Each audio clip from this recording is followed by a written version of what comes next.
whatever you wind up doing is exactly what you should be doing. And I have not behaved one single day of my life. Not one day of my life have I behaved, and I am fine. I need your help.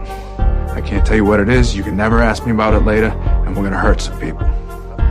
Whose car are we gonna take?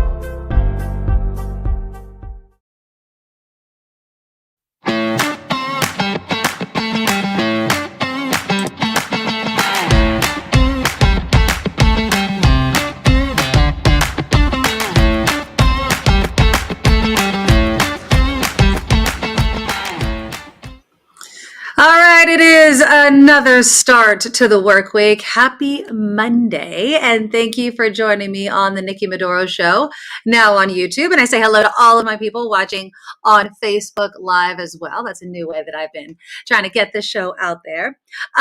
We have a great show coming up today. We will be getting into Dave Chappelle's monologue. We will, of course, have an election update. I hope to get to Tiffany Trump's wedding, which was kind of funny. We'll be getting into Twitter, Elon Musk. There was a former tech guy that offered to run Twitter. I don't know how serious he was about it, but Elon did not take kindly to it. So we'll have that. There's some layoffs coming to Amazon while Jeff Bezos is trying to give away his fortune. So that is all coming up. But first, let's get some business out of the way, shall we? First off, if you could, come on, push the button. Push the button, push it, smash it. We want you to smash that thumbs up button right now on YouTube because it really helps us out. It's a way to support the show and it doesn't actually cost you a single dollar. Just a quick click and just do it once every single show. And it really, really helps us out.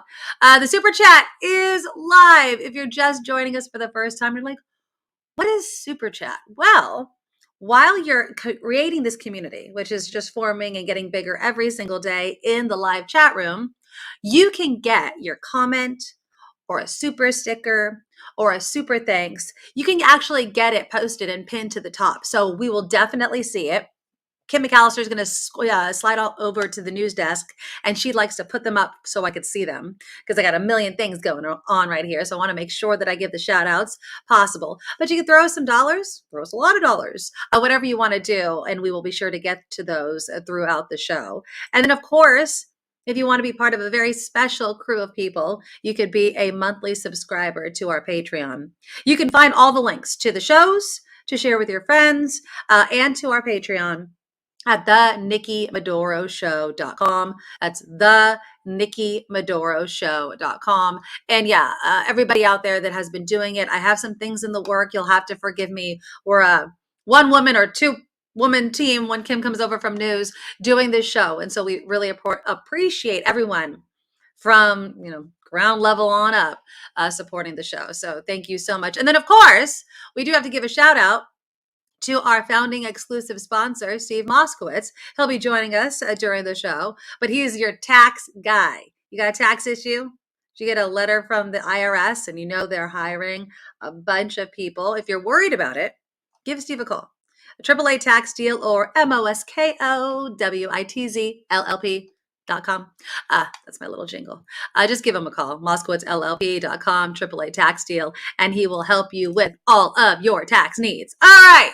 So let's get into it. Let's first start, shall we, with the election. So I was at a huge birthday party for my in-laws over the weekend, and my best friend looks at me and she just shows me her phone, and it says the Democrats have clinched the Senate. And I could not believe it. So this happened after Senator Catherine Cortez Masto of Nevada was declared the winner over the Republican counterpart, Adam Laxalt. Now, this gives Democrats at least a 50-50 split in the Senate. And of course, now, deja vu, we have to start waiting for Georgia. And that's going to happen next month. And so now we're turning our eyes to the House. There was this article in Politico. And now there's still 20 seats left uncalled. And Democrats still have a chance. You're telling me there's a chance. Yeah, so that's basically what the Democrats are saying right now. They could still control both houses, the House and the Senate. So in the uncalled races, Democrats would need to nearly run the table to keep the House. Now, Obviously, that's unlikely. Republicans are still favored. But the fact that it's a possibility speaks volumes. Republicans were trying to promote this nonsense of a tsunami and a wave, and it never materialized. And now what's happening is what? The finger pointing is going on. Now in Arizona, we've been closely watching the governor's race out there between Katie Hobbs and Carrie Lake. The latest numbers I have is it's still too close to call. There's a little more than 160,000 votes to count statewide. That includes a little more than 94,000 in their largest county, Maricopa County. Now, Hobbs is up 50.5% to 49.5%. That was as of last night.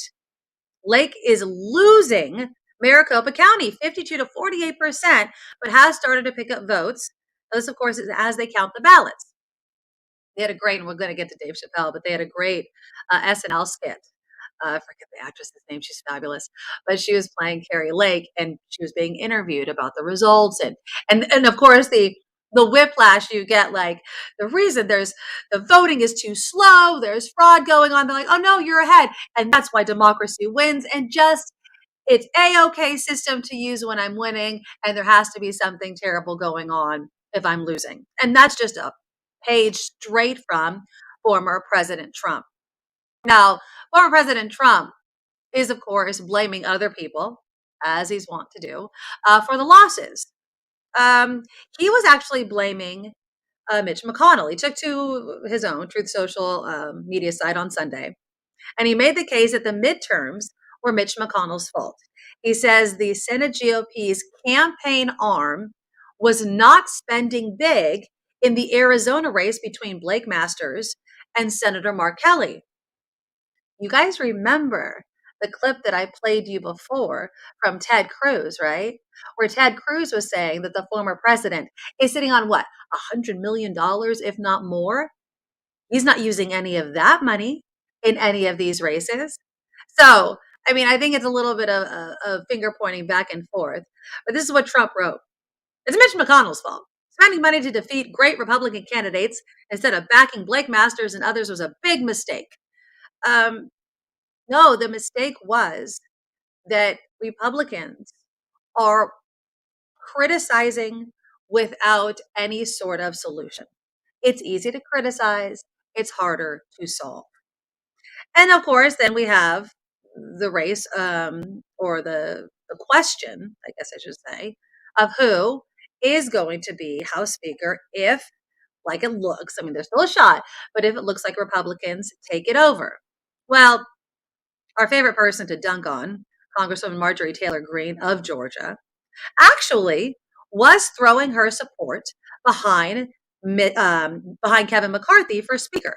Let me play you some of the sound right now, because I can't stand her, but it's interesting to listen to someone like Marjorie Taylor Greene talking about stuff like this, because for some godforsaken reason, people like her.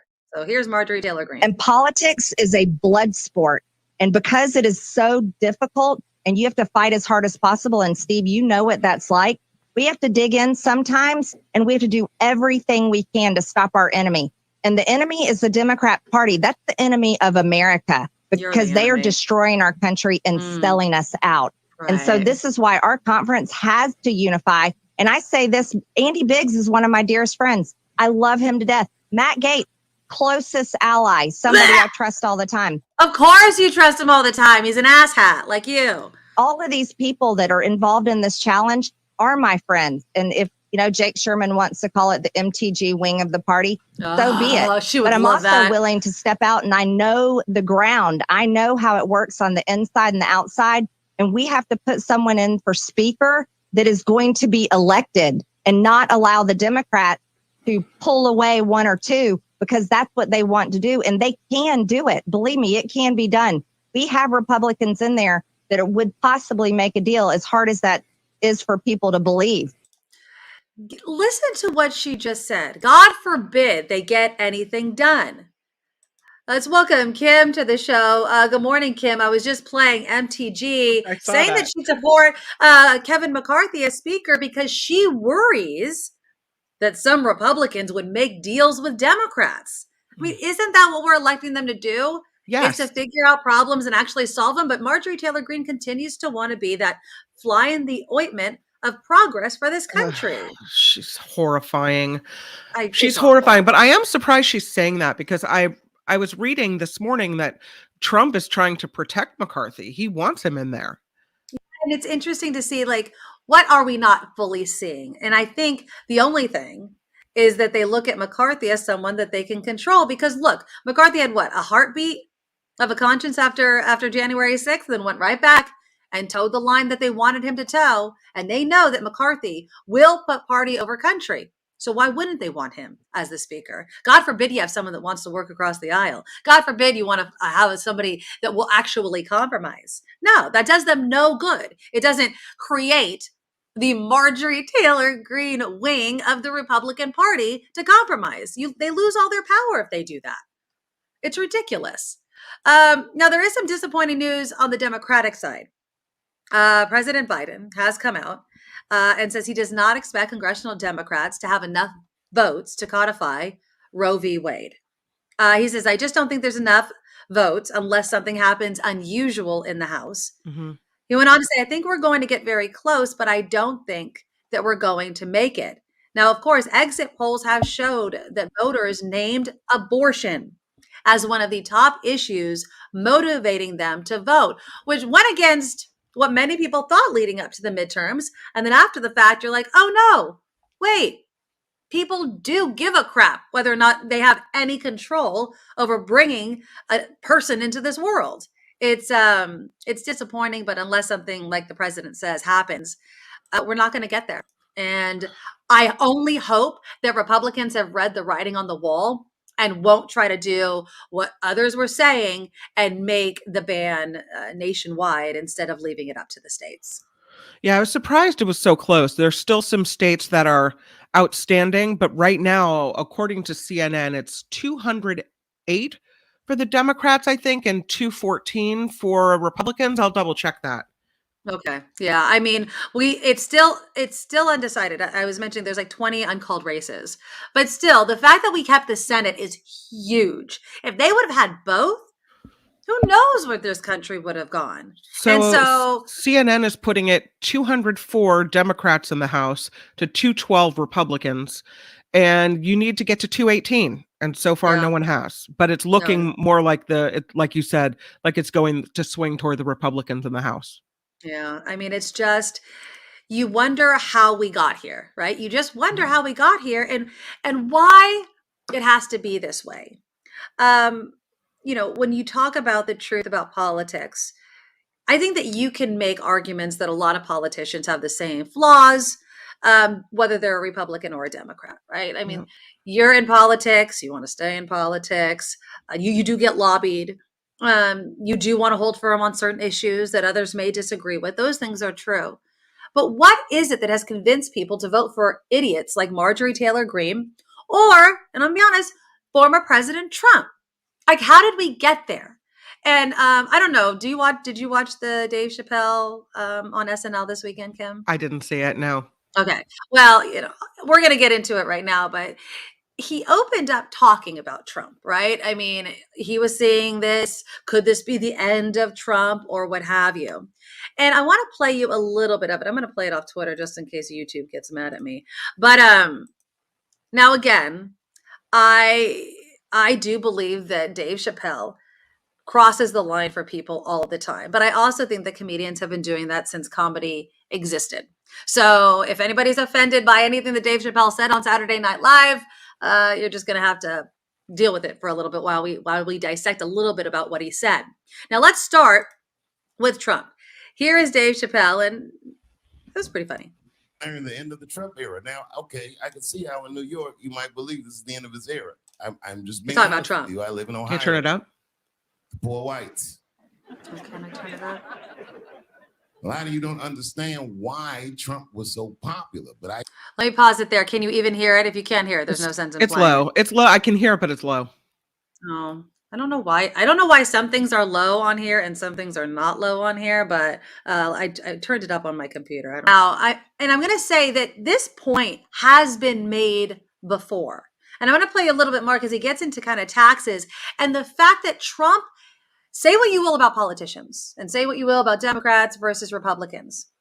He always told people who he was. Right. And then he's had other people say who he was. I mean, it's not as if the bankruptcies and the lawsuits were hidden from the public eye. You knew what you were getting and people still chose him. And that's what blows my mind. And that was the thing. And I apologize. Some of you can hear it. I'm seeing in the comments and some of you can't. I don't know what's wrong with that. But he makes an excellent point about what they're doing right in front of us and how much we are challenging them on it.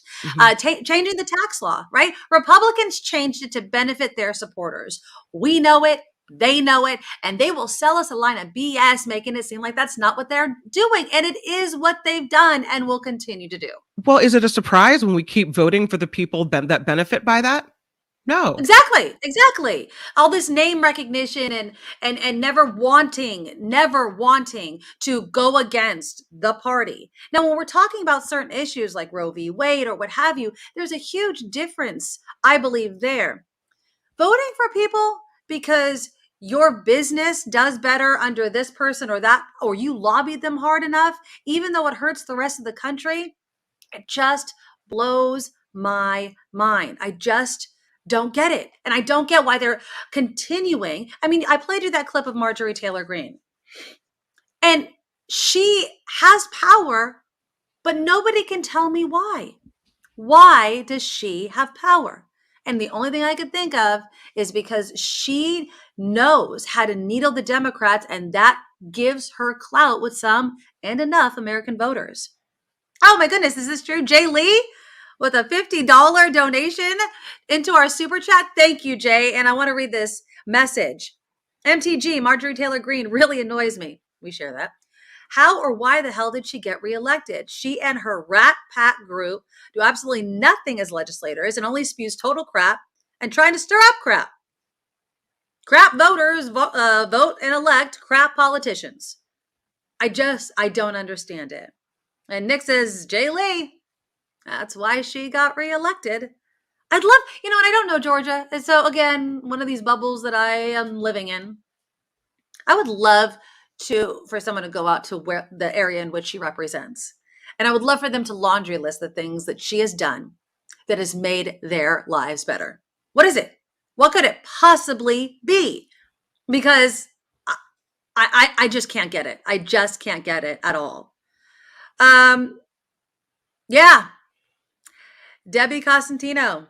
Yep, I'm afraid Dave was right. But the problem, why would anyone who knows even a tiny sliver of info about Trump think that voting for him would help fix that rigged system? The only thing I can think of, Debbie, is because they benefit from the rigged system. Just like Dave said. I mean, if you're benefiting, you'll just, plug your nose, close your eyes, and continue to vote for that person. Because for some people, that's what matters. That's they're protecting their livelihood, their wealth, their status quo, their position in society. When you have somebody that says it's their fault, elect me and I'll keep us together, you're speaking some people's language because they want to maintain what they have. Nick says the MTG shows up at cookouts and other local events so they feel connected to her. I mean, there is something to be saying, press and flesh and making your face out there. They see the headlines too, right? I mean, they have to look around and be like, okay, she shows up at the cookout, but is anything else in my life getting any better? I don't think so. Well, the outrageous hypocrisy stated by Dave Chappelle there is that he's saying Trump is the only one who points out the game that's being played and then goes back in the house to keep playing the game.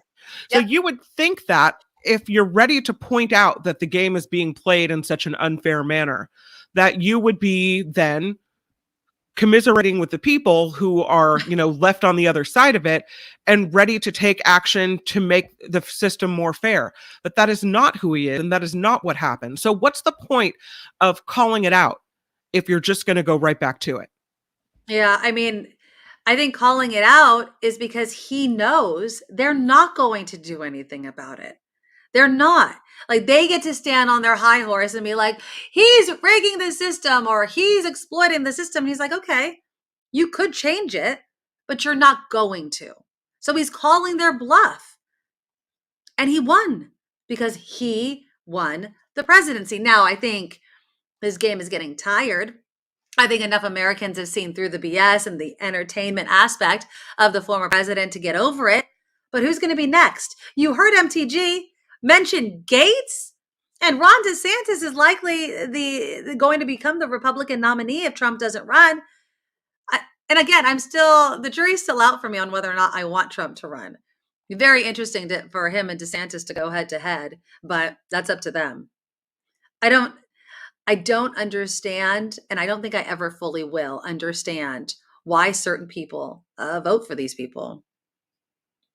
Lori, MTG can argue that she hasn't done anything because they took her off all the committees, so it's not her fault. It's the Dem and Rhinos. Excellent point, Lori. Yeah, I mean, there was a reason why they took her off of it. It's because of the horrific stuff she was saying. But it is true. I mean, they stripped her of her committees. The Rome, aside from abortion and gun rights, both parties are now the uniparty. I don't know if that's true. I don't think so.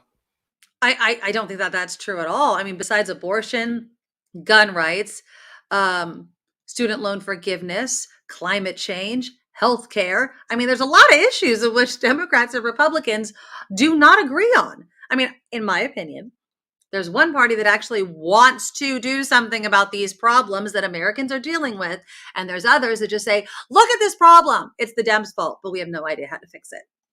That's it. I mean, because tell me, what are the Republicans doing to fix anything to do with healthcare, climate change, student loan forgiveness, anything like that? I mean, their answer to everything is the free market will take care of it. The free market is leaving so many more Americans, a growing number every single year, out in the cold. And they're not apparently paying Republicans enough to do anything about it. Okay, so I'm going to play you. Now, again, yell at me in the comments if you can't hear it, because there was something else. Pardon me, we got a cold running around our house this weekend, that Dave Chappelle was being blasted for. And he was being called anti-Semitic. Anti-Semitic. And because he was responding to the drama with Kanye West, and his fight with Adidas and everything like that. So here again, and it's a different link, so I'm hoping it will work this time. But if you can't hear it, just yell in the comments, we can't hear anything, and I'll stop it. And I'll just tell you what he said. But here we go. Here is Dave Chappelle again in his monologue on SNL over the weekend. Do you think that those jokes are anti-Semitic? Now, Lori, I was surprised too. Lori writes, I watched SNL live on Peacock and was surprised he said the N-word so many times and it wasn't bleeped. I only remember him really saying it that time, but I could have missed other times. I was surprised too. But okay. But then he's being called out for being anti-Semitic. And I am not one in a position to say what is and is not. Okay. I know that Jewish people, if you are offended by what he says, you are allowed to be offended by what he says. You're allowed to not watch him. You are allowed to speak out against him. And he was making this point also in his monologue regarding the number of Jewish people in Hollywood. And he said something about the fact that there's a lot of Jews in Hollywood. And he's like, a lot. And people are saying that's anti-Semitic. Because it's kind of like this trope that's been around, a stereotype that's been around for so long. So I went to research a bit, and I went to the Anti-Defamation League website. I was just kind of like reading about all of this because on one hand, I know stereotypes are harmful, but then I was like, okay, well, what are we saying? Is it wrong? And I mean this honestly, and so forgive me if this sounds stupid. But is it wrong for certain groups of people to be largely seen in power? Because if anything, the largest group of people that have been in power are men, right? So, I mean, how much do we break it down until we get offended? And so the ADL wrote that it's not fair to basically look at the statistics and the percentages of people and call that Jewish control of, let's say, the motion picture industry or banks or finance or the media. They say reliance on statistics alone plays into the hands of anti-Semites. Generally, Jews involve themselves in non-religious and non-political activity as individuals, not as Jews. ADL takes the position that the number of Jews involved in a particular field bears no relationship to quote unquote Jewish power or quote unquote Jewish control of that industry. ADL does not accept the notion that Jews in any field act in concert with other Jews similarly situated simply because they happen to be Jewish. To believe otherwise is to accept a conspiracy theory that is the anti-Semite stock in trade and relegates Jews to a kind of second-class citizenship. And that makes sense to me. That makes sense to me. It's like, there might be a lot of fill-in-the-blank type of group, but it doesn't mean, like that wrote, that they're working in some sort of concert with each other. Lori writes, I'm Jewish. There's a lot of Jews in Hollywood because they started the industry out west because they weren't hired in other businesses or let into colleges. Okay. I don't know the history of all of that, but okay. I mean, and there's nothing to be said against, there's families in American history, the Rockefellers, the Trumps, the Kennedys. I mean, when you have a group of people, it doesn't mean that they're just solely only working for themselves. And I do think that it is a bit offensive. Nick writes in, Chappelle speaks a lot of truth and sometimes it hits home in a way that makes people uncomfortable. True. Lucky says, I'm disappointed Chappelle's getting a platform here. I'm sorry that you're disappointed, Lucky. I'm not talking about this. Dave Chappelle does not need my help in elevating what he had to say. But I do think that he is one of the biggest comics and has a really large platform in which we need to kind of figure out how do we really feel about it. Sometimes I feel like people have knee-jerk reactions. Oh, it was funny. Don't be offended. Or I am offended. And I can't believe that you watched that person. To Calvin, I believe because it's a late night show, NBC allowed the N-word. Okay. Perhaps, I guess. Let's see. Gail writes in, when I observe comedians and their characters, Chappelle seems to like to stir us up. Perhaps this sheds light on his demeanor. I think you could take out the word Chappelle or the name Chappelle and put in comics, most comics. They just like to stir things up. All right, I want to get to some news, but when we come back, I'll also play you a reaction from another actor / comedian, Michael Rappaport, who's awesome. And he had something to say to all of you who seem to have no patience for Dave Chappelle, because a lot of you don't. I mean, a lot of you really do get offended. And I guess while we're doing news, think about it. What offends you most? The fact that people laugh at it? The fact that he makes a lot of money? Or maybe because there's a little bit of truth and it makes you uncomfortable, like somebody was writing in? Because I think that might also have something to do with it. Hit that thumbs up right now while we think about it. Give us a like, give us a super chat donation, donate to our Patreon. We will do all of the reminders throughout this show, and we'll give some shout outs after Kim's news. But first, we need to take a look at some headlines. Now, from around the world to up your street, the Nikki Medoro Show presents News Czar Kim McAllister. Yeah, former President Trump's lawyers arguing the documents that the FBI seized from his Mar-a-Lago home are personal. This report sponsored by tax attorney Steve Moskowitz at 888 Tax Deal. The Department of Justice, though, says that former President Trump can't just designate records personal just because he says so. Federal prosecutors accused the former president of gamesmanship, claiming he'll assert executive privilege over the documents if his personal claim is rejected. 3 University of Virginia football players are dead after a shooting.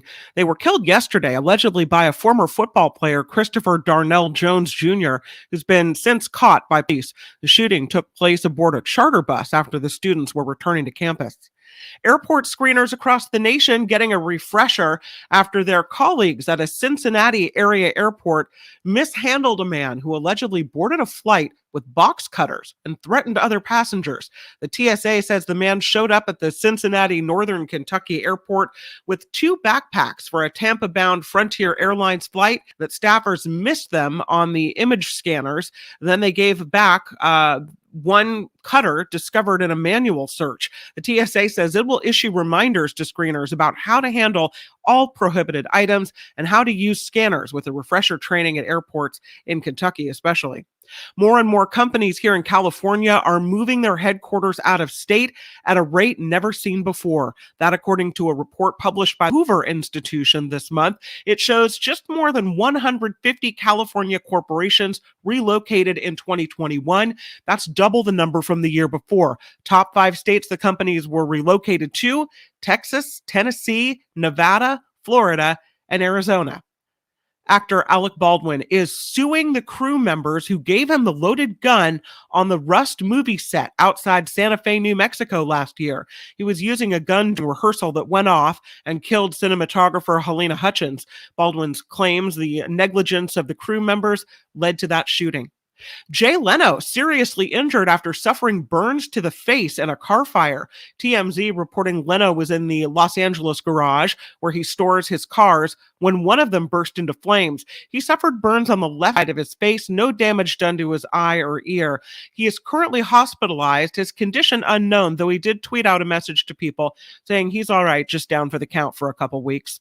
Someone spent more than $200,000 on a pair of used Birkenstocks worn by late Apple co-founder Steve Jobs. They're described by Julian's Auctions as well used but still intact. The de-impressions of Jobs' feet can be seen in the soles of the suede sandals expected to sell for $60,000, but instead sold for $218,750. Jobs' signature. No. No, you don't want the used Birkenstocks? How long do you think they smelled the shoes? I mean, why are you buying somebody's used shoes for? It's not like the shoes helped him develop anything. I mean, you're just getting, it just seems gross to me. Am I? No? Oh, whatever. No, that's pretty gross. Not much money, I guess. That is gross. He wore his Birkenstocks all the time. You know, they were on his is that feet. what it was? Yeah, I believe the sandals were on Jobs' feet in the Los Altos, California garage, where he and Steve Wozniak founded Apple. They have been showcased in several museums. Of course, Jobs died in 2011 from pancreatic cancer. So yes, you know, it's part of his signature look. He had the black turtleneck going on. He had the What about the 501s. underwear? I mean, how far are we going to go down this rabbit hole of the stuff that he used to wear all the time? I mean, it just seems... Come on, let the guy rest in peace. It's not like you're going to get anything more except separated from what, $218,000 is what you told me? And what are you going to do with? You going to wear them? You do, exactly. You're not going to wear it because then you're going to ruin the imprint. So put them in a glass box so you can see the Birkenstocks where Steve Jobs, you know, rested his gnarly man feet. Is that what we're doing? Yeah, I don't know. No offense to man feet. The news sponsored by tax attorney Steve Moskowitz. For more than 30 years, Steve has put his tax knowledge to work for individuals and businesses. See, he can help you no matter what. If you want help with your taxes, you can get Steve at 888-TAX-DEAL or online at moskowitzllp.com. I'm Kim McAllister on The Nikki Medoro Show. Sweet. Yeah, I would not be spending that much money. I'm sure Steve Moskowitz would tell me that's not really a good tax break or anything on a pair of used shoes, but do you if you have the money, I guess. All right, smash that like button right now while we're thinking about it. Please give us a thumbs up. It helps the show. If you want to also help the show, can you share it? Share the show with all of your friends. You can find the links and a link to our Patreon where you could be a monthly subscriber by going to my website, thenikkimedoroshow.com. That's thenikkimedoroshow.com. And every little bit helps. It keeps the lights on, literally, not just figuratively, and helps us continue doing this day in and day out, because this is our job and we are committed to you. The super chat is live, like Kim's put up there. We already have some donations. Let me give some shout outs. Andreas already started us off with $20. Thank you, Andreas. You are the best. And of course, Jay Lee gave us that $50 donation as well, talking about MTG. We had a super sticker purchase by the James Buchanan. Great name. Strong name. $4.99 super sticker. Thank you, thank you, thank you. So if you guys can, do the super stickers, super chats, super thanks, that's all in there. We really do appreciate it here on the Nikki Medoro Show. Okay, so we were talking before Kim's news regarding Dave Chappelle's monologue. And I know that some of you don't particularly like him. I do. Full disclosure, I like Dave Chappelle. I'm going to see Dave Chappelle again with Chris Rock next month in a few weeks. I do like him. Do I agree with everything that he says? No.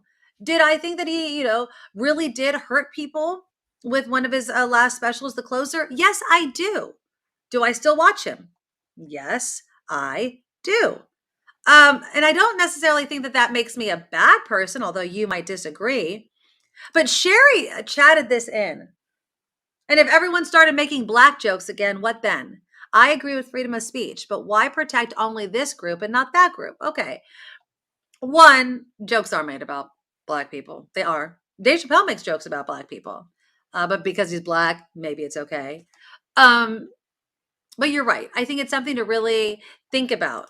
But I think you have to think about it on an individual basis. Because when something like Dave Chappelle's monologue happens, the Twitterverse, there's lights on fire, and everyone has very strong opinions about it. And I'm not going to say it reads more into it than was there, but the minute something is said that's even slightly kind of risque or over the line, oh my God, he's anti-Semitic, or he's racist, or he's fill in the blank. Well, Michael Rappaport, you'll know him. I'm going to put him up on the screen. He's an actor. He's also a comedian. And he's got strong opinions. And he's kind of just basically fed up, really fed up with people that are upset about Dave Chappelle. Again, yell in the chat. I have the volume turned all the way up if you cannot hear it. But this is Michael Rappaport on Dave Chappelle's monologue. To watch Dave Chappelle and get offended by it, you're dumb. Go eat some Twinkies, go eat 2 pints of ice cream, drink some Coca-Cola, eat some Doritos, flaming hot, some chicken wings. Make yourself feel sick from eating. Because that's the same feeling you're going to get from watching Dave Chappelle. You can't help yourself. You can't help yourself from the Twinkies, and you can't help yourself from Dave Chappelle.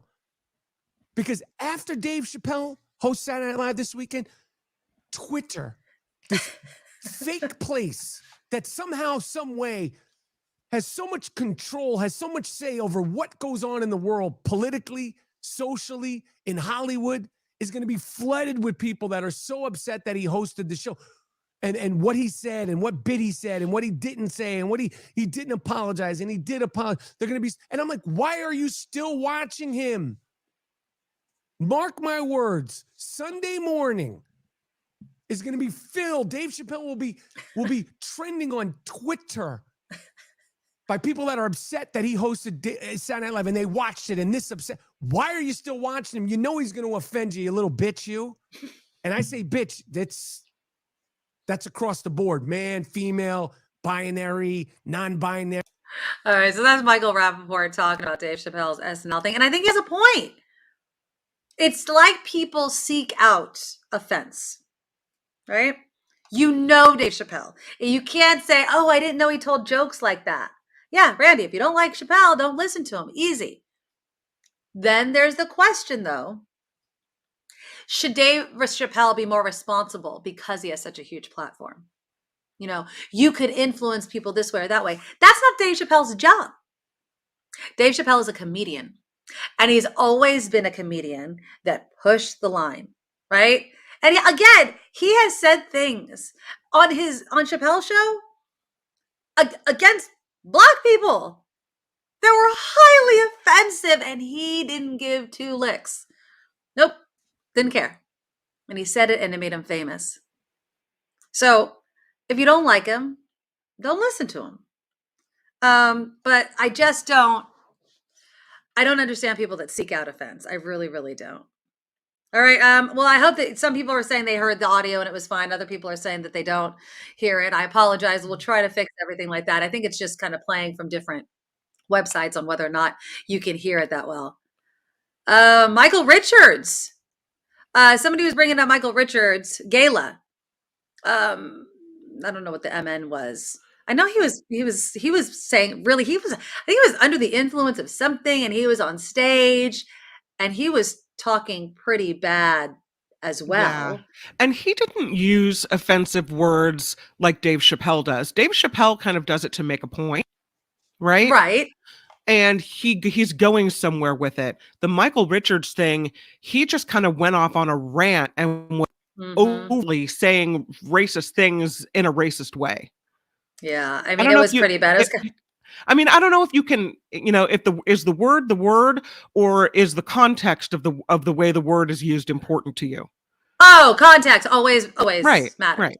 Context always matters. Although if you don't have to say the word because it offends people, then you also have to ask yourself, why am I saying this word? So if I was saying it just to be like, to raise people's cackles about it or whatever, sure. Okay.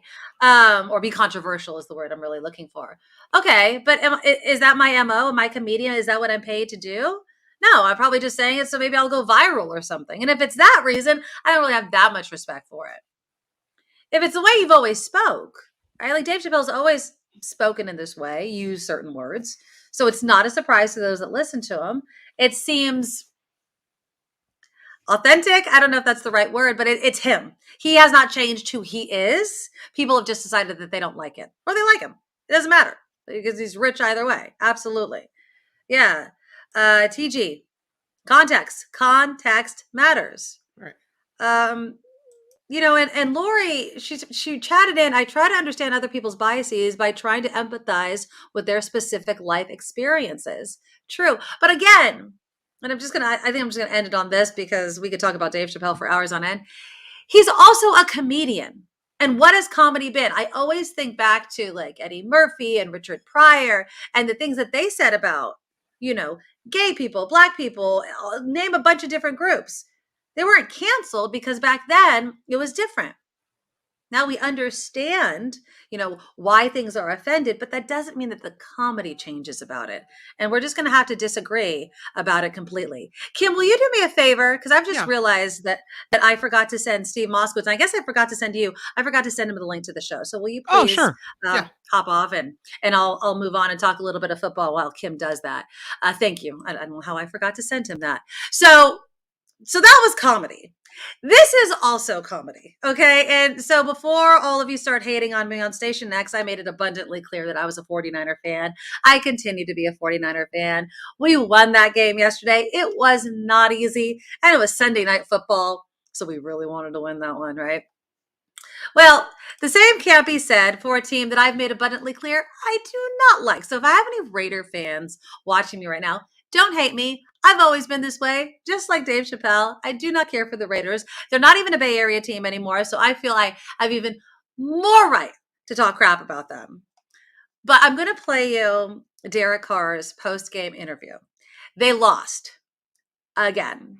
They're not doing well. They're just not doing. The Raiders are not doing well at all. Now, the only reason I'm playing this, one, yeah, they lost.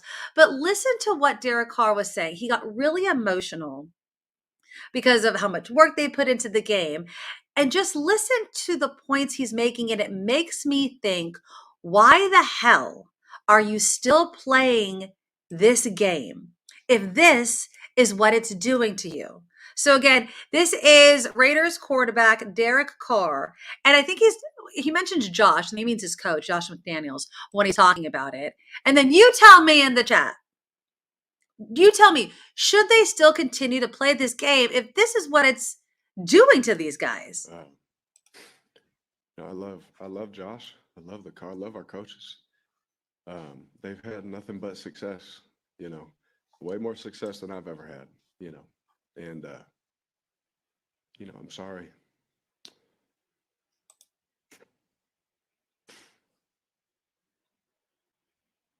Derek, don't interrupt the quarterback when he's getting emotional. I love the reporter that did that. It's like, no, man, deal with the uncomfortable silence. He's getting emotional with you right now.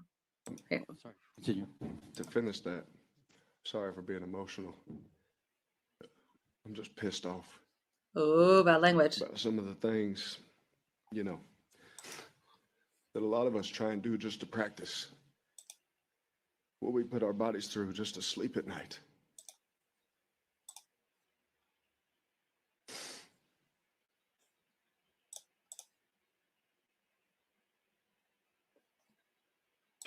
All right, well, I'm getting some comments that you guys can't hear. So basically, I'll wrap it up for him. He's getting emotional. He's talking about the fact that they work their butts off day in and day out. And then this was the result, a loss. And, you know, the medication that they're on and just to sleep at night. Why are you doing this? Now, I know that it's a game they love. They grew up playing and they make a lot of money. But then I think of football players that are at the beginning of their career that have retired. And you want to know why? It's because of exactly what Derek Carr is saying, is the game isn't necessarily worth it. It's just not worth it. It's destroying their bodies. It's destroying their brains. And yet he continues to do it. Now, a lot of people, after he, you know, started crying, and that's hard. Talking about football player, quarterback, face of the team, getting emotional. A lot of people are like, your team sucks, which they do. But I don't mean that on Derek Carr. I mean, they're just sucking it right now. They just really, really are. But the fact that he is making kind of this therapeutic admission of we're killing ourselves, literally killing our bodies, killing our brains for this game. You're going to damage your body for what? You're going to lose sometimes. And is it worth it? I don't think it is. I wonder how long it's going to take before maybe football goes away, at least the way we know it, or if it ever will. I mean, do you guys think that they could change the game enough to make it safer for the players where they don't have to be beating themselves up like this? I mean, can we just get to flag football or something? Don't they have those new helmets that are like, they're foam on the inside and foam on the outside, and they look ridiculous, but they're supposed to be much more effective at preventing head injuries. But I tend to think that if these players are, you know, going into their 40s, 50s, old age with major head trauma that affects their personalities and makes them violent, no amount of money is worth that. Just don't. I mean, you can have all the millions you want, but if you don't have your health, and you're suffering from such mental defect that it affects your whole family, I don't think it's worth it.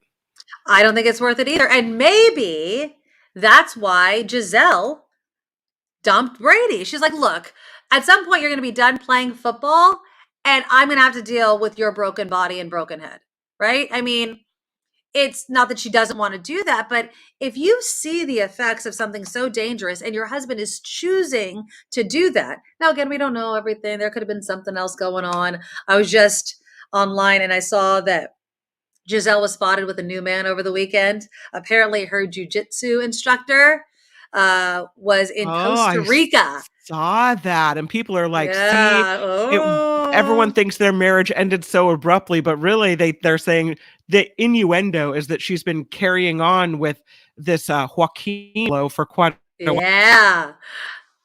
Yeah, I don't know. I mean, Joaquin's, I'm not going to try to pronounce his name, but yeah. So apparently they were in Costa Rica together with the children, Benjamin and Vivian. Now, apparently, Volante. That's not a hard name. So apparently Giselle and Joaquin had taken pictures with his brothers back in 2021.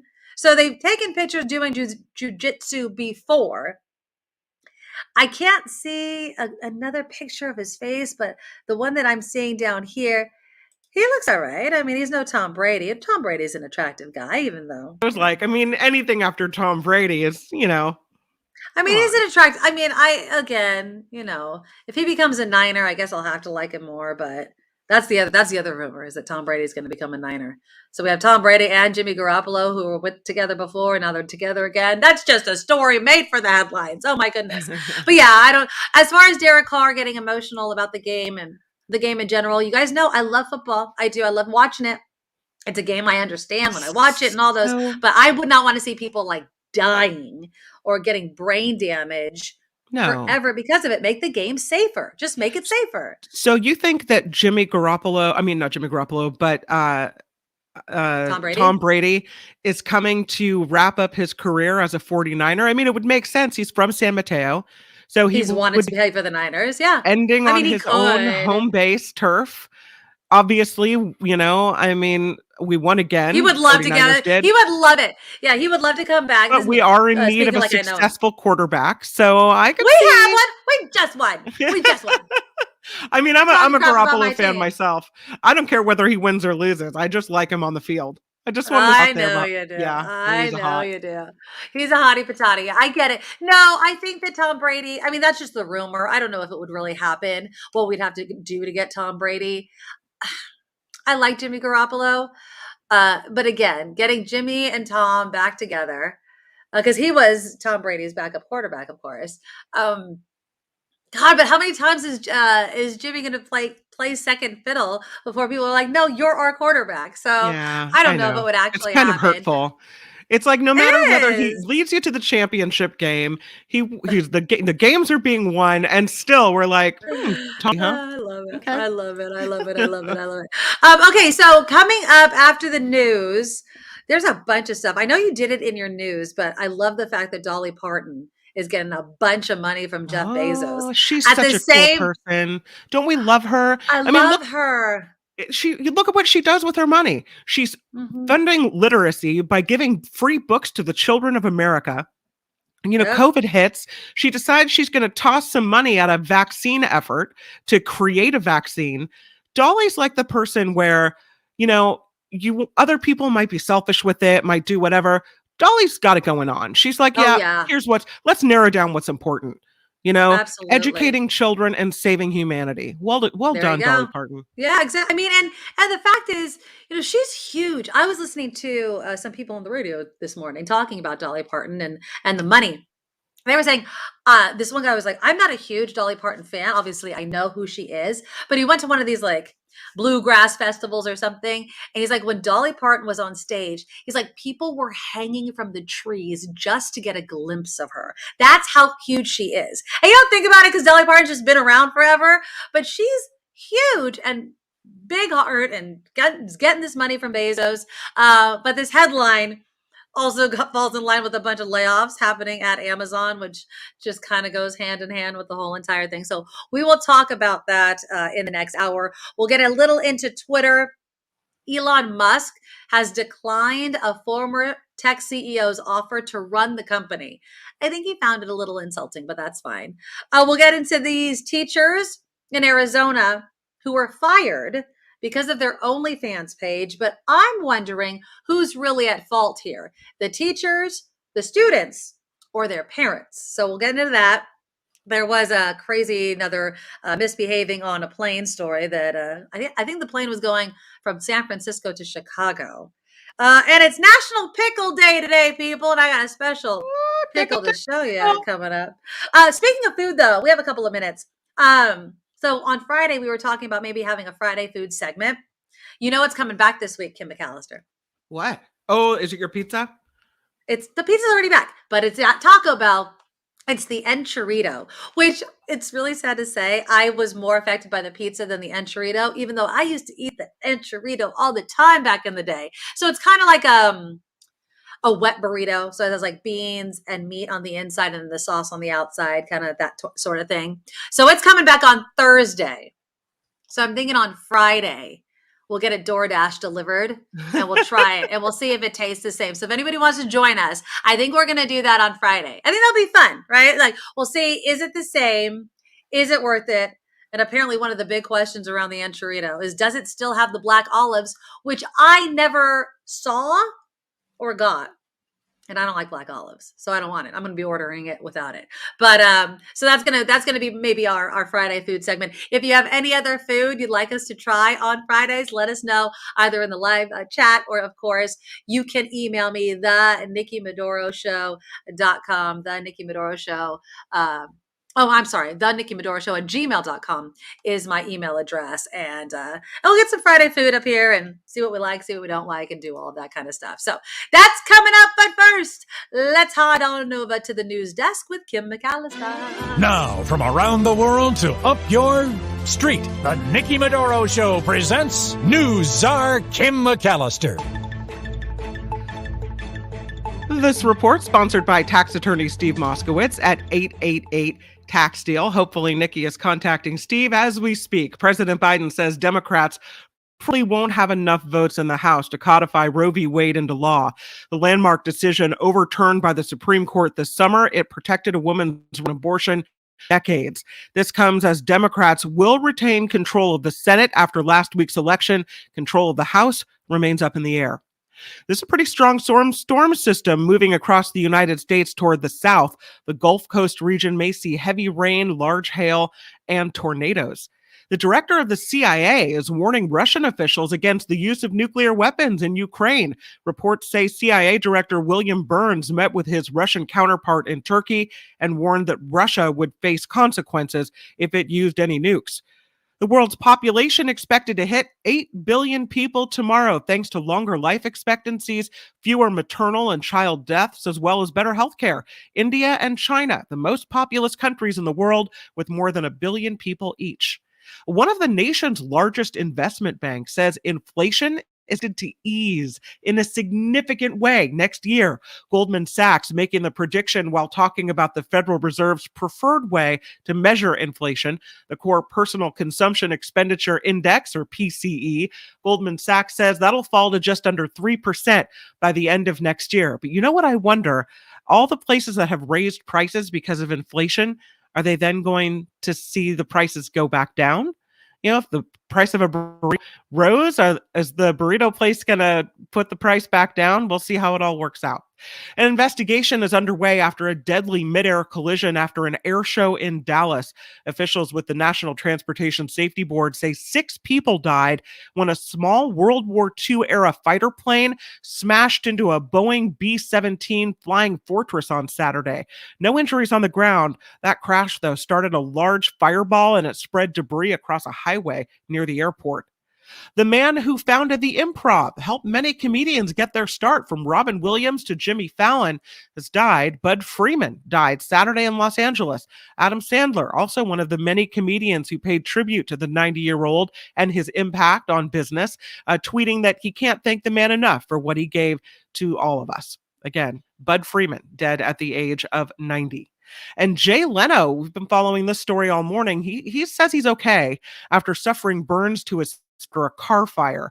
TMZ reports Leno was in the Los Angeles garage where he keeps his cars when one of the cars burst into flames. He had some burns left side of his face, no damage done to his eye or his ear, but he's in the hospital. He told Variety that he just needs a week or two to get back on his feet and that he's okay. So thank goodness for that. This report sponsored by tax attorney Steve Moskowitz. For more than 30 years, Steve has put his tax knowledge to work for individuals and for businesses. You can get Steve at 888 Tax Deal or online at moskowitzllp.com. I'm Kim McAllister on The Nikki Medoro Show.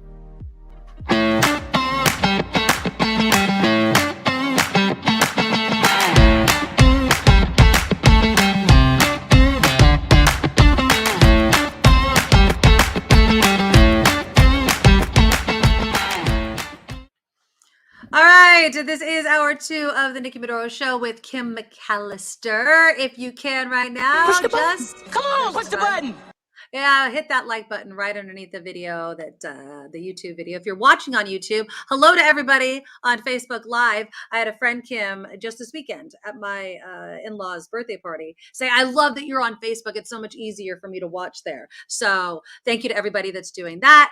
I know that sometimes it can be difficult to watch the shows on YouTube if you don't have it all set up, but we love the fact that you guys are all there. So anyway, you watch, we appreciate it. Also, if you would like to donate to the show, please do.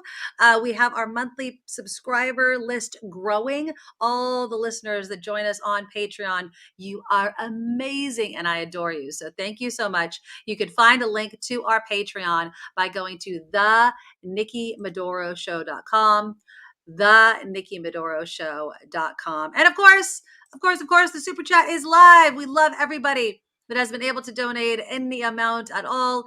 Andreas, a big supporter, $20. Keep it going, Nikki. Love you, Nikki. Love you too. And thank you for everybody that's able to do that. Okay, so what are we going to get to? Oh, I have so much. We're going to talk about Twitter in just a moment and Elon Musk. We'll get to the OnlyFans couple. Again, the enchiladas, you guys were debating whether or not the price is going to stay the same. I'm thinking the price is definitely going to stay the same. Don't you think? Because I mean, once people get used to those higher prices, you know, I mean, they're not going to lower it, I think, for us.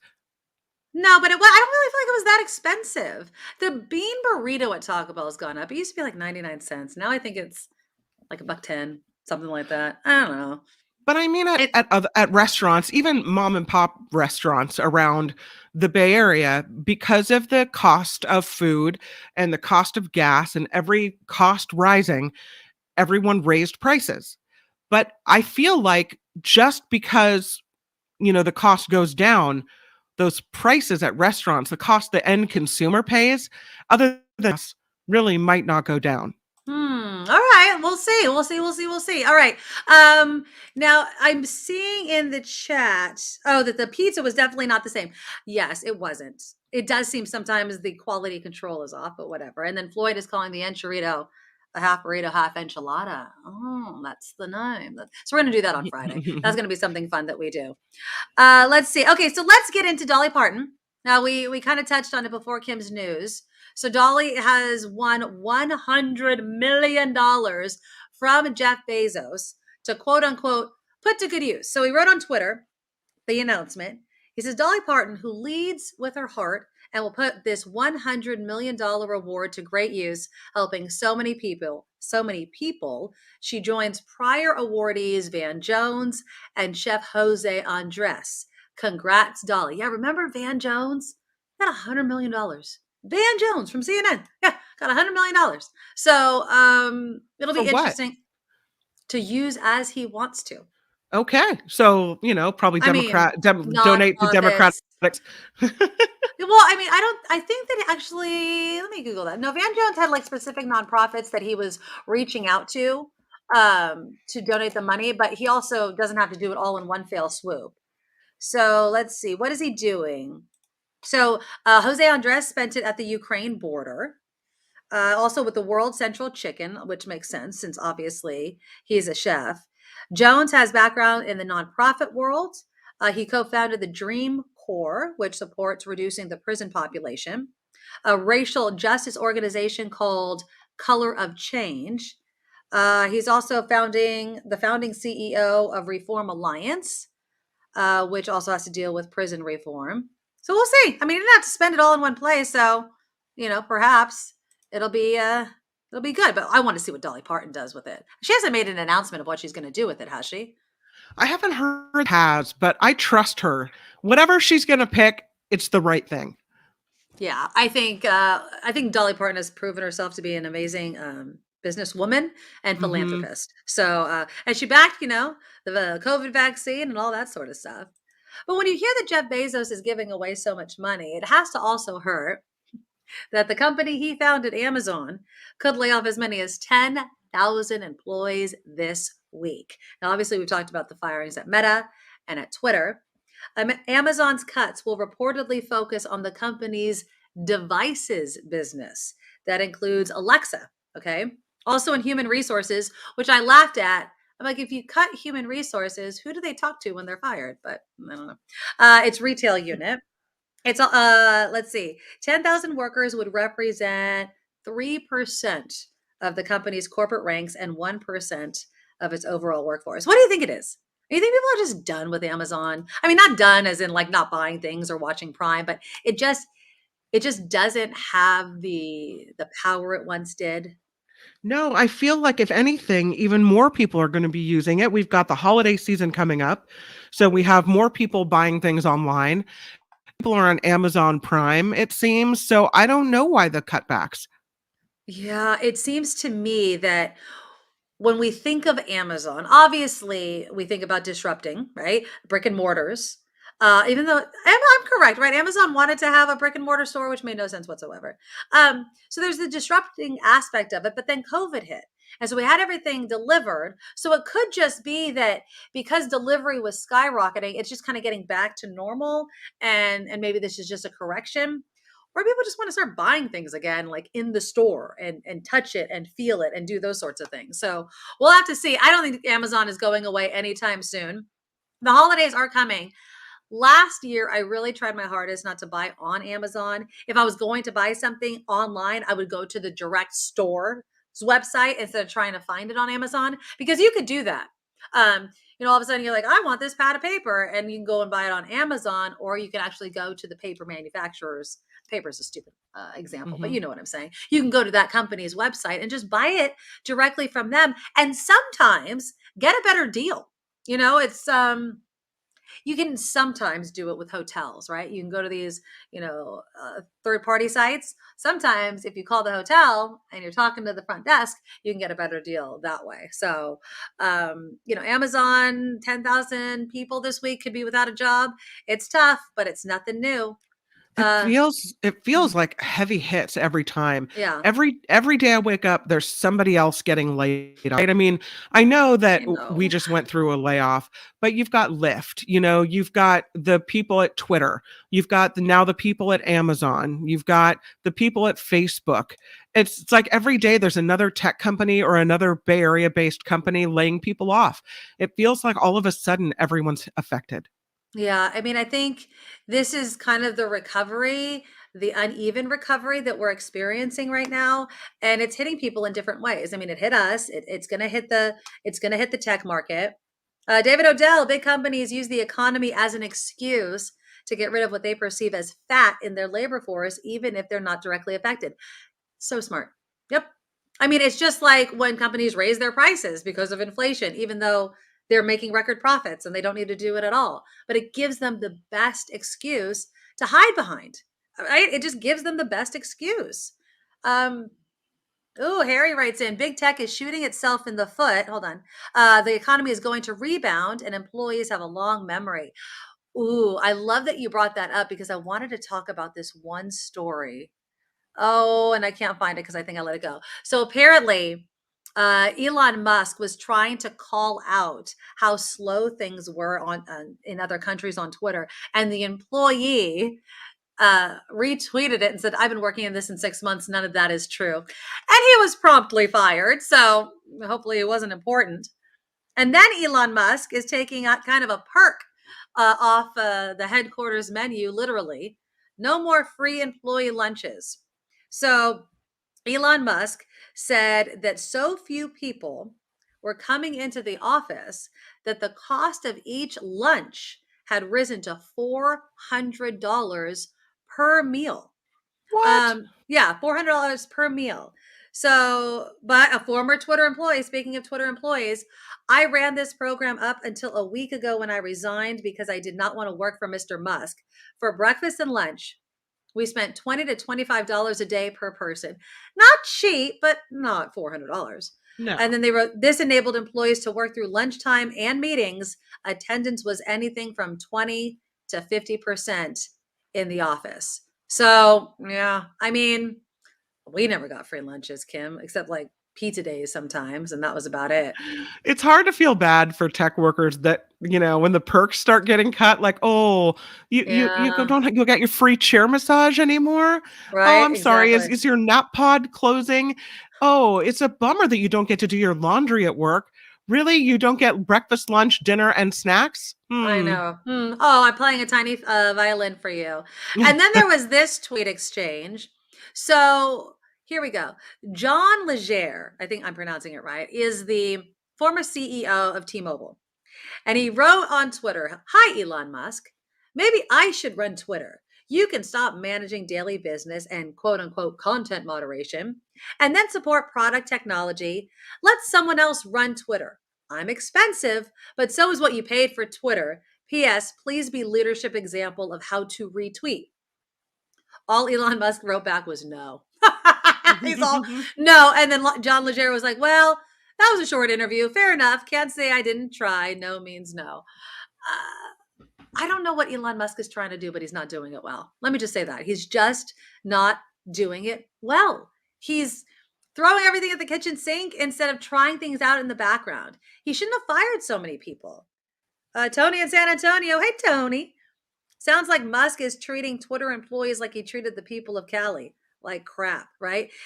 I love that example. I love that example. California helped make Tesla, right? I mean, I know that he was the brains and everything behind it, but geez, man, like no sort of like just all kinds of hate to California. Yeah.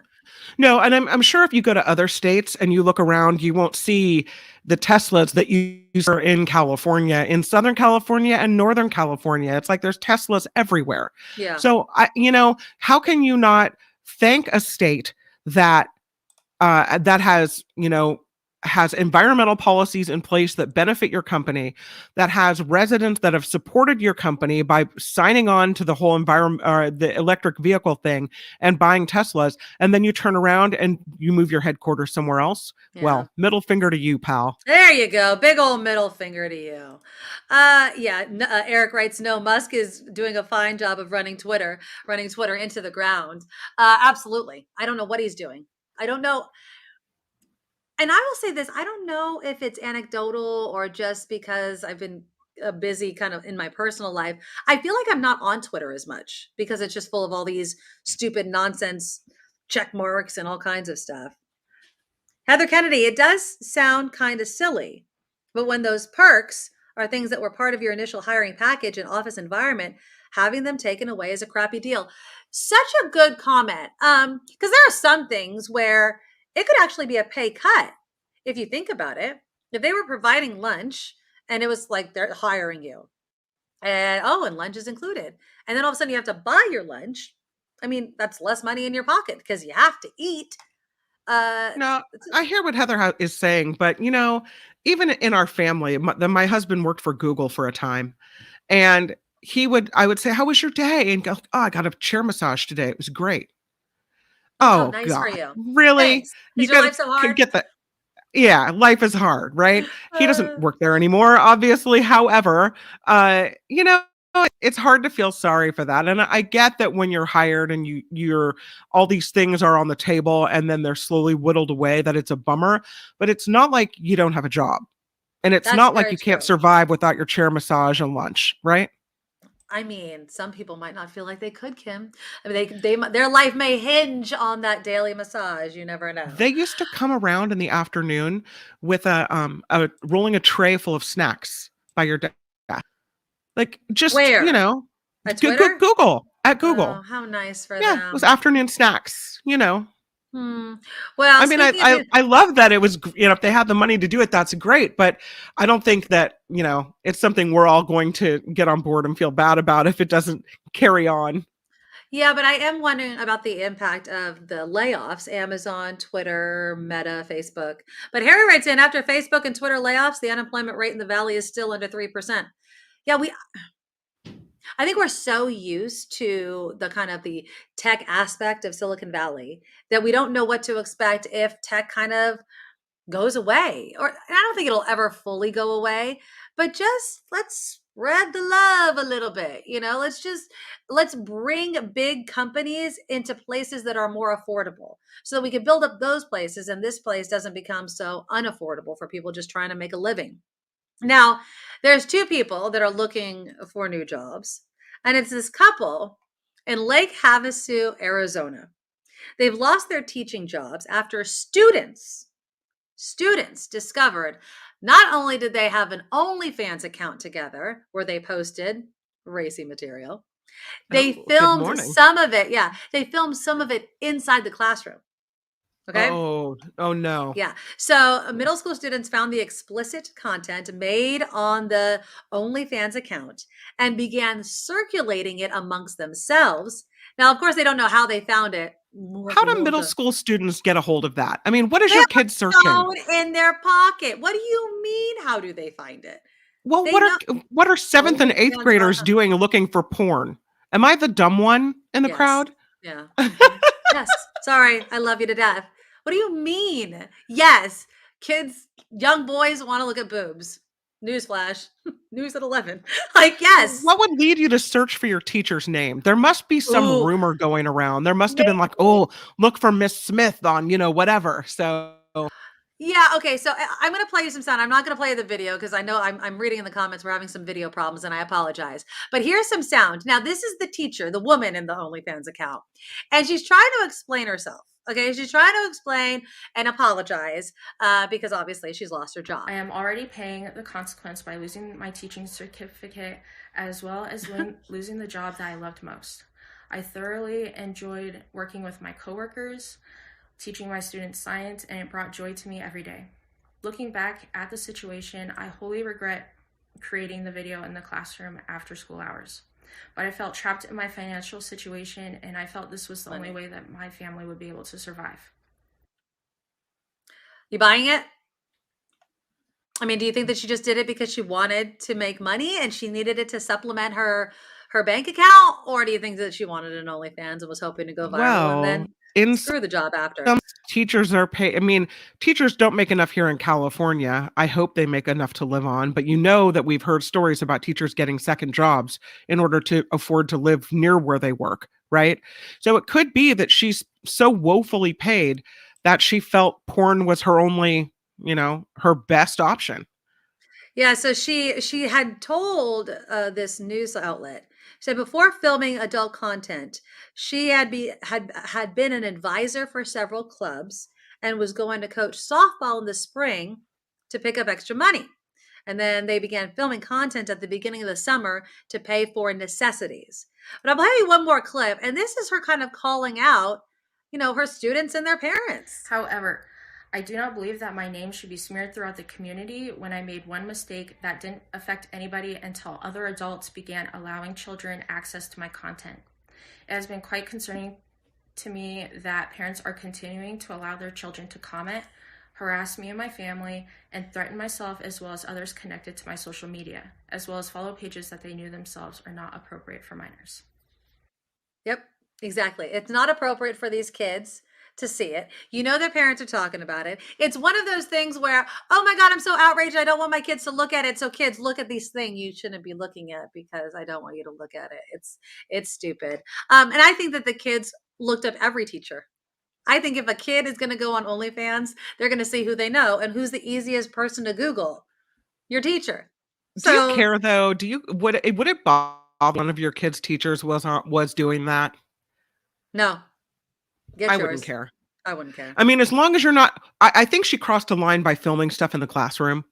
The kids weren't there. I mean, I get it. I get that. Yeah, you're on school property though. Like, I think that's really, not thinking clearly. That's in poor taste and crossing a line. But whatever you do at home, I don't know. I just feel like in the classroom, you're teaching my kids and they're learning and they're successful and it's a successful classroom environment and everything else is good, but then you go home and do a little porn on the side, whatever.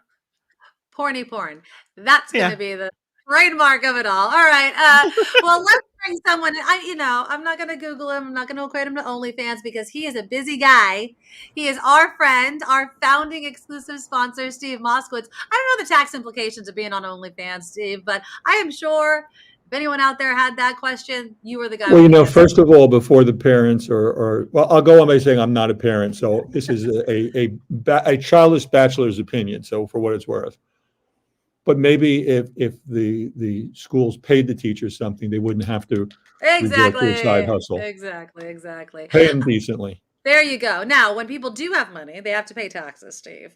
And they can find themselves in all kinds of situations. And you're the guy to tell us, yes, right? Yes, the Fortune 500 makes a lot of money and they don't pay taxes. And that's why I became a tax attorney, to say, let's do the stuff they do, but for much smaller businesses. And talking about money, one of the things that I just find incredibly exciting is all the money the federal government's giving away with this ERC, Employee Retention Credit. The federal government is giving away, it's not a loan, it's a grant. They just give you the money, do whatever you want with it, of up to $26,000 for every employee that you have that qualifies. And that begs the question, well, what do you have to do to qualify? There's two ways. Either one will do. The law specifically says either or. There's the easy way, which is a certain drop in gross revenue. That's mathematical. Either you have it or you don't. It's a number.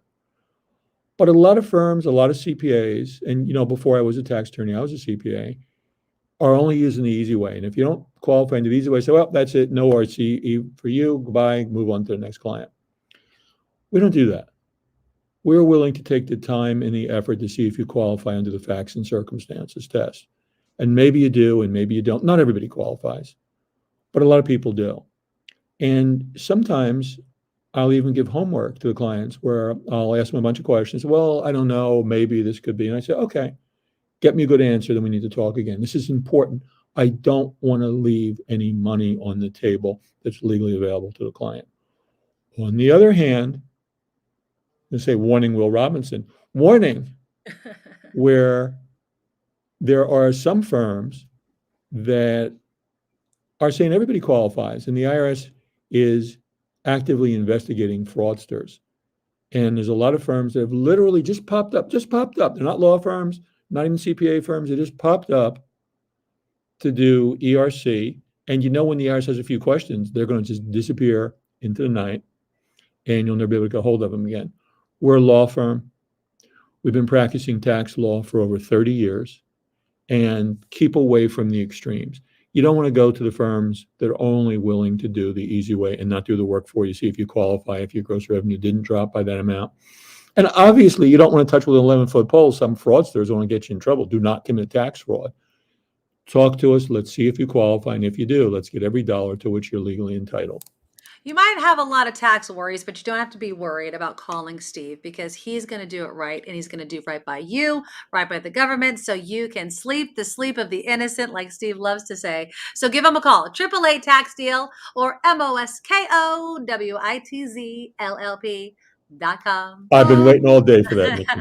Thanks so much, Steve. We'll talk again soon. Take Bye. care. Bye-bye. Hi, Steve. Yeah, I love him. I swear to God, he's great. I know. I have to apologize to him for we had a hard time getting him the link to log on. So that was my fault. I'm sorry. We love you, Steve, and thank you. Got a bit of a cold. My head has just been, I'm not making excuses. My fault. So yeah, give Steve a call if you have any problems, 888 Tax Deal or MoskowitzLLP.com. I think I'm going to send my taxes over and have him see if he can save me some money this year. I've always wondered, because it's one of those things where we always do our own taxes. Like we load it up on Quicken and see what we can get, just kind of fill in the numbers and fill in the blanks. But I know there's so much we're missing. Like, especially this year when we're from home, like, can I deduct I have so many questions. So yeah. I'm gonna see what he has to say. I'll let you know how it works out. I already told Steve, I'm like, you're doing my taxes. You're the only one that understands what the hell is going on in my life. It's like a therapist. He's like your financial therapist. You're like, help me. I have no idea, and I don't want to make a mistake. So Steve, again, 888 Tax Deal, MoskowitzLLP.com.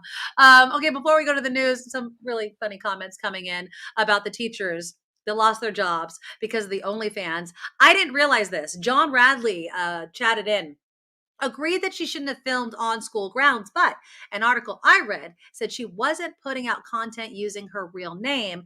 Those kids found out about her some other way. So yeah, maybe you were right, Kim, that there was some sort of rumor going around. If you can okay, Kim, what is your number of you creating an OnlyFans and putting some content on there? Oh, come on, Kim. Oh, she's doing something right now. Okay, in the chat. Oh, wait. Are you asking me how much would I do it for? Yeah. How much? What would be your number? If I could tell you, you'll make $100,000 a year. And not enough. And you don't have to have sex. You just have to be sexy. But this is content, once it hits the internet, that's going to be there forever. I can never wipe it away. People may have downloaded it. They may have put it. It's like the images of me being all sexy time are always going to be there, right? Uh-huh. Mm-hmm. How much? I don't know that there's a number. I'm going to say I would like to say morally there's no number. If I was offered $5 million, okay, now we're talking. Millions. Kim come says, on. what do I have to what do? What do I have to do exactly? I'm telling you, there are, and I'm not even going to do an ad for them because they're not paying me for it, but there are websites where you don't even have to show your Who Nanny or your Who Ha's. I'm telling you, like the weirdest things people will pay for on the internet. Now, you still have to do it. You have to keep, like, it's kind of that content generator. You have to keep doing it and doing it. But, I mean, some people have their numbers. Eric, I think people would pay me not to go on OnlyFans. Don't yuck your own. No, don't yuck your own yum. That's what I have, and I'm not on OnlyFans, so don't even start Googling me. But I'm just saying, it's amazing what people are into as long as you keep an open mind. So, don't knock it. You don't have to try it.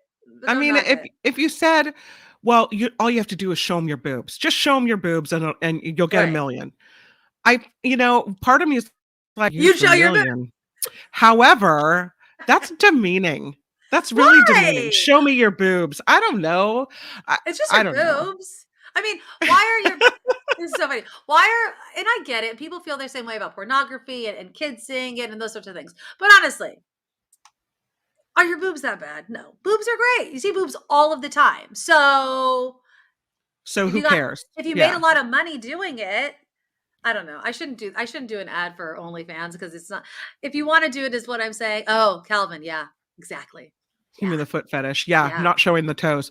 It's just I would feel cheap. I would feel going into the world that would be cheapening myself. But if I'm not willing to. I'm not willing. But if they paid you a lot, so you weren't cheap. You were expensive. I'm not willing to trade my dignity. All right, there we go. Oh, there we go. Look, Nick just took the words right out of your mouth. Can't put a price on your dignity. Then again, seems like some people can. All right. There's not going to be a Kim McAllister OnlyFans, so everybody just stop Googling it. Nobody wants to see it anyway. So yes, I think, they do. no one. Yes, they not do. only do, I say no, everyone else would say no. So we're all on the same page.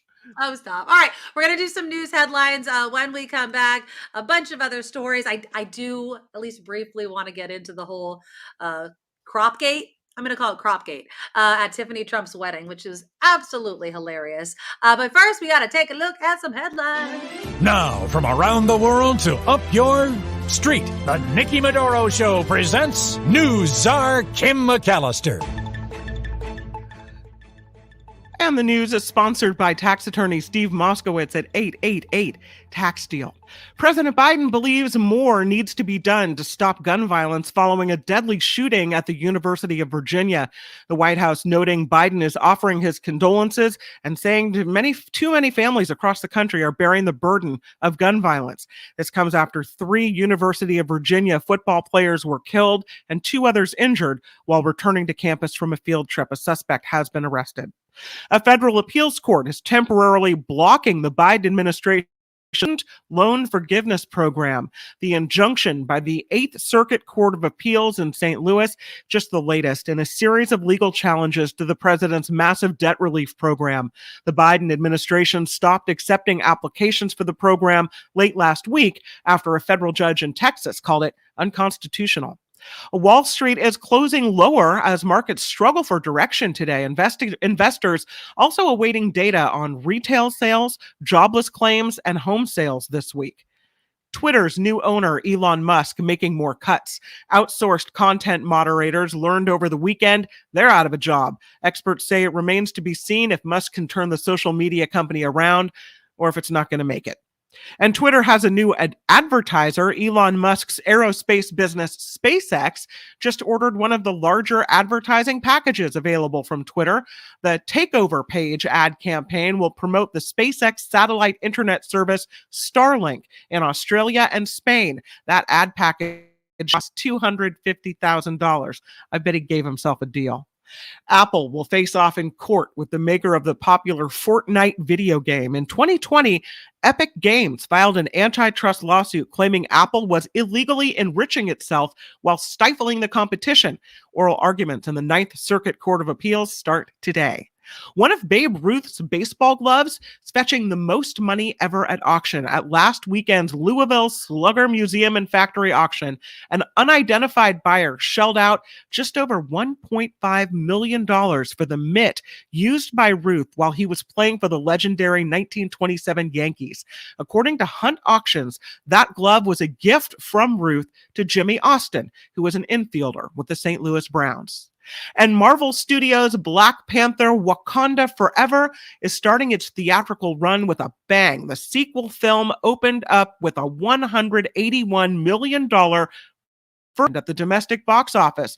There are currently no plans for the movie to head to Disney Plus by the end of the year, hinting that its run in theaters could go on for quite some time.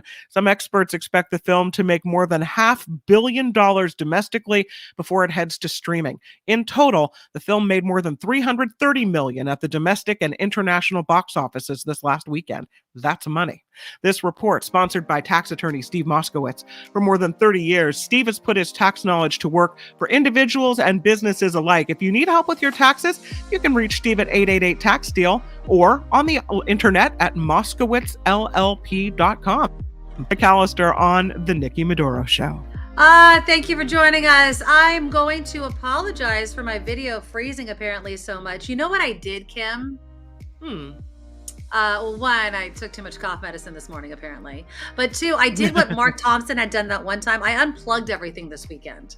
And I don't know if I made a mistake somewhere. So I apologize. Apparently you guys can hear me really well, but I'm freezing a lot. I'll get it fixed by tomorrow. I promise. I would rather, if we have to do one or the other, I would rather hear you than see you. At least I can hear what the point you're trying to make. I love seeing you, but I'm just saying, like, it would be a game changer if it was no sound. So it's fine. Yeah, exactly. As long as you can hear this voice, right? There you go. It's just like close your eyes. We're back on Station X. I love Thomas Rodriguez. I love my attitude about boobs too. They're just boobs, but would I ever do an OnlyFans? No. Probably because of what Kim said. I don't know if I need the money that bad. You know what I'm saying? Like, do I need the money that bad? Now, if there was some sort of website where I could do, like, if it wasn't my boobs or my private parts, but it was like, show your elbow all day long, I could probably do that. I mean, it's not as if I have a problem with my elbow. Even if you knew that there was some person off on the side of your... People could be getting off right now, Kim, just to let you know. They could be watching us right now and doing that. So, no, it's not stopping me from doing my show. Yeah. Now she's like, I don't want to talk anymore. Nobody getting off on my show. Oh, so you don't have a number? What's your number, Nikki Medoro? I don't have a specific number. I think it's not a number. It's a necessity. Does that make sense? I mean, people do certain things because they have to. I don't have to do it yet. You know what I mean? So, but if I did, would I? Maybe I would. But this person, Buck, I'd pose naked for half a pack of smokes in a Snickers bar. What would you do for a Klondike bar? That's the question, right? All right. Thank you. Right. Floyd. Like, say no one would hire us for any reason whatsoever. Not even at McDonald's, right? You couldn't get a job. There was just no way, and you were going to lose your house, or your kids were not going to have a place to live, or your kids were going hungry. Then you know what? It's all boobs all the time. It's all tatas. Yep. Tatas needs to pay the taxes. There you go. It is November 14th, and it is, in case you didn't know, National Pickle Day. Oh. Yeah, so pickle, sometimes sweet, sometimes tart, sometimes even spicy. Kind of like me. So it is the day to eat a pickle, as they say. What is your favorite pickle, Kim McAllister? I like the Bubby's sweet pickle chips. Oh God, you like a sweet pickle. See, I'm a dill pickle. I like myself a sweet pickle. I like this pickle. Look at that. Oh, is he nude? That's Matthew, my kind of hottie, posting this picture today to celebrate National Pickle Day. And it just says pickled. I think he's probably pickled and stoned, but yeah, butt naked. No OnlyFans needed here. He just gives it to you for free right then and there. And of course, with this pickle. If people hand me a jar of like bread and butter, no. Dill pickle, maybe a spicy pickle, but never. Oh no, John. The worst. I hate also when I go to a sandwich shop and they only have bread and butter pickles. It's like you need to have a dill option. You just need to. I don't like the little baby ones either. Those gherkins. You know what I hate about the dill pickles? Sometimes they arrive on your plate next to a sandwich or something, and looking a little shriveled. Yeah. Maybe yours isn't the first plate they've been sent out on because everyone sends them back. No, I mean I love a pickle. I mean I'll eat your pickle, Kim McAllister, if you don't want it. Oh. Good morning. I like dill better. There you go. See, John, I already turned him over to my side. I like dill better. Absolutely. So happy National Pickle Day. Now she wasn't quite pickled, but she was not tickled pink, and that of course was Tiffany Trump. So on Friday, she was freaking out because she was getting married this weekend in Florida. And she was all angry at Hurricane Nicole. She's like, it's going to ruin my wedding plans. You're in Florida during hurricane season. What did you expect? There's always going to be the risk of something like that happening. So apparently some of the pre-wedding celebrations included a golf game that had to be canceled because of the hurricane. Some of the Mar-a-Lago staff had to be sent home because there were mandatory evacuations. Friday was supposed to be the welcome dinner, but that wasn't going to happen. So Tiffany was flipping out. But it did go on. Tiffany did end up marrying Michael Boulos. I don't know. Boulos. They are officially married. So here's some pictures. Now, this is Cropgate. Are you ready? So this was the original picture of Tiffany, and Laura Trump is over on the left. And then, what's the mom's name? Oh my God, I just forgot. Marla Maples. Marla Maples. And then there's Tiffany. And then there's Melania. And then there's Ivanka. And then the dark bat-winged lady herself, Kimberly Guilfoyle, who is engaged to Don Jr. Cue the screeching music. One, I didn't realize how tiny she was. I didn't realize that she was so short. I mean, I guess I did kind of because Don Jr. is not that tall, but yeah, they're all in heels, I'm sure, but so is she, and she's a little above Ivanka's shoulders. So this was the picture. Nice picture, but this is the picture apparently Tiffany decided to share, and the Batwing apparently lady it's family only though. Yeah. Well, she's gonna be family, right? She's going to be family. Are they engaged now? They're engaged. Oh, yeah, they've been engaged. So The View was kind of talking about this whole thing. And I just pulled some sound from it. So this was them first just dissecting the picture. I stand with Ivanka on this. Kimberly didn't understand the assignment. It's a Florida wedding in November. All the women clearly knew what the palette was, what the look was. And she was dressed like she was going to like a MAGA funeral or something. I'm going to be honest, I probably would have cropped her too. She did have a weird wing, like a bat wing. Maybe she was ready to take flight. Maybe it's completely the opposite. Maybe she did get the assignment because it was a MAGA funeral. Oh, MAGA funeral. Whoa. Yeah. So she gets cropped out. And the first voice that you heard there was Ilana Farah Griffin, who was the press secretary for former President Trump. So she knows these women, right? She knows. She's like, I probably would have cropped her out as well. But then there's also this, and this just brings me to kind of weddings and the people that are in the picture. Anna Navarro said they all look like a batch of Jordan almonds. That's pretty funny. So listen to this. Now think of your own wedding, Kim McAllister, and the pictures that are taken, because this is what was another kind of take on the whole thing. Like she was wearing very dark makeup, and she's also not the wife. She's the girlfriend. Fiance. They're not married. So if it doesn't work out, now she's in all the pictures in the middle. You got to put her on the side so you can crop her out in the wedding album. Should something happen? Should something happen, she went on to say, yeah, I mean, that makes sense. And I wonder if the photographer was kind of told, like, you know what, make it so if we need to, we can get rid of this crazy nutbag. You know? If so, that was good thinking, because you never know what's going to happen. Exactly. Would you have cropped anybody out of your wedding pictures, or did you care if they wore something inappropriate? Because for me, it's like, if I love you and you're part of my family, I don't care. Get in the picture, right? Yeah, I mean, The funny thing about our wedding, my husband's family was taking a picture, and my two sister-in-laws now just were sitting there watching them take the whole picture and didn't jump in it. So we have a family picture without them in it because my photographer messed up, and all of us are just standing there, and so that didn't happen.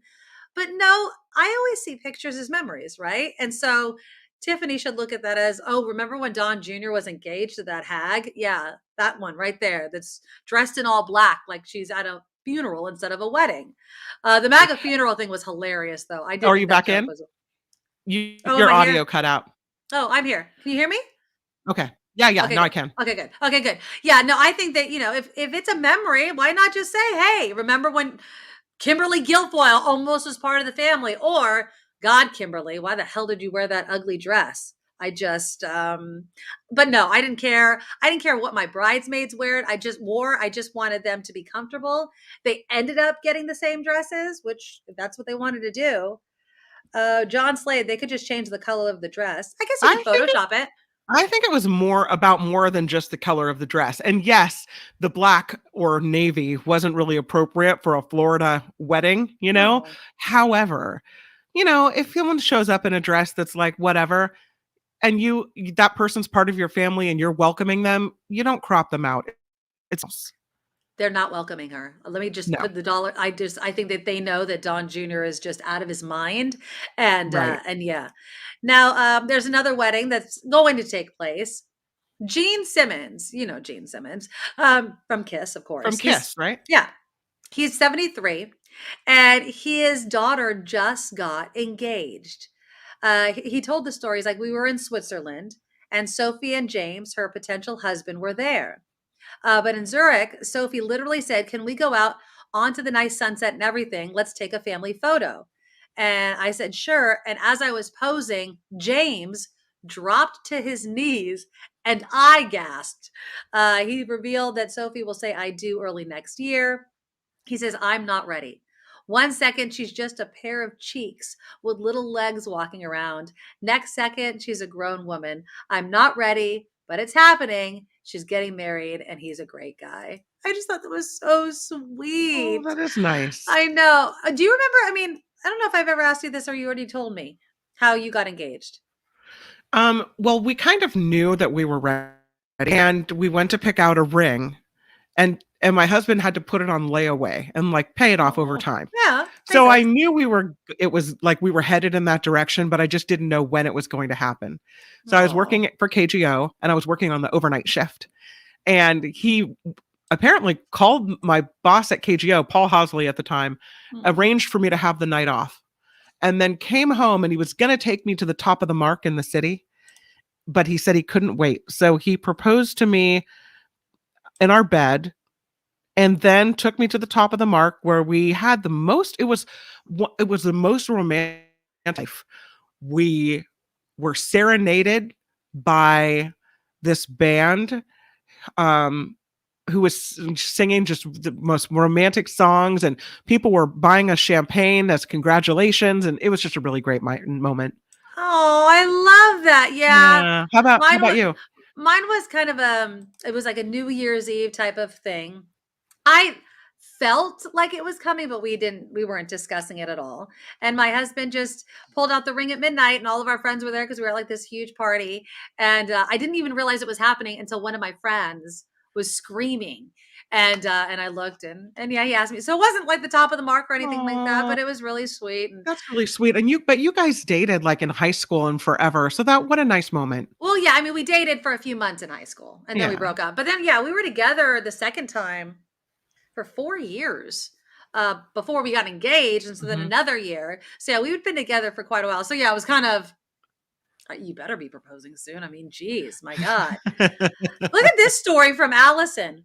My sister-in-law had her photographer airbrush my sister's dress because it was too bright. We were never told what to wear and she spent money to have the pictures changed. Yeah, I don't know if I'm going to do all that. I read about all these stories in the Am I the A-hole? Right. Those articles about brides that are like, you can't wear this color to my wedding and you can't wear a dress that's better than mine. I don't know. No, I was not that bride. My mom always instilled me like, just enjoy it. It's hopefully the only time you do this. And I told myself, if at the end of the day I'm married, success, right? Anything that's going to happen is going to happen. I really was calmer than I would have thought, since I'm not that calm of a person. But it was a great day, great party. Had a blast with all of our friends and family. And that's what you want to do. You don't want to be the a-hole bride that all anybody remembers at the end of your wedding is how big of an a-hole you were. So, and I just feel like you have to have enough confidence and faith in yourself that it's about you and your future husband. yes. But these people that put all these demands on people, and you're not allowed to wear this, have a dress that makes you stand out more than me, or you're not allowed to wear makeup because I'm the only one to wear makeup. That just smacks of someone who has zero self-confidence and doesn't get what the whole day is supposed to be about. Exactly. And and it's also the husband's day too. That's what I always find really hurtful in some of these brides' orders is, what does your husband think? And I know guys are like, whatever, I don't care, we're just getting married, but it's a big day for him. And if you're sharing the cost of it, like if you're paying for a lot of your wedding or all of your wedding, I think the guy should totally have a say in some of these things. I love the stories of guys that get really, really into it.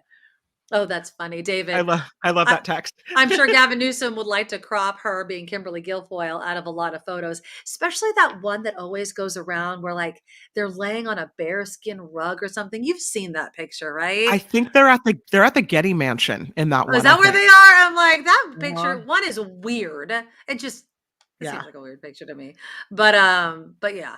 Yeah. It was rather Trumpy in that picture. We should have been able to kind of call Kimberly Guilfoyle's personality out ahead of time. She is just a nut. Well, let's give one more story. We have time for it before the end of the show. And again, I apologize for all the clipping that seems to be happening today.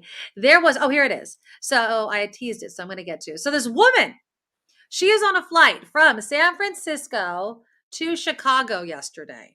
And the video shows a woman holding a baby, telling the flight attendant, "I will kill you."